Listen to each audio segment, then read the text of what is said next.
అండి, welcome to అమ్మ చేతి వంటలు.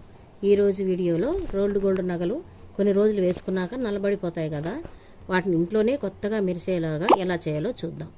ముందుగా ఒక గిన్నె తీసుకొని దానిలో ఈ గొలుసులు వేసి దానిలో తినే సోడా, నిమ్మకాయ రసం, కొద్దిగా సాల్టు, వాషింగ్ మిషన్లో వేసే లిక్విడ్, వెనిగరు ఒక టీ గ్లాస్కి హాఫ్ వేయాలి.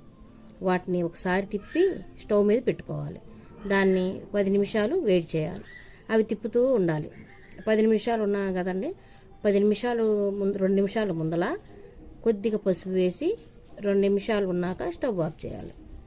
వేడి తగ్గాక మళ్ళీ ఫ్రెష్ వాటర్ కొన్ని తీసుకొని వాటిలో ఆ నీళ్ళల్లో వేసి శుభ్రంగా కడగాలి.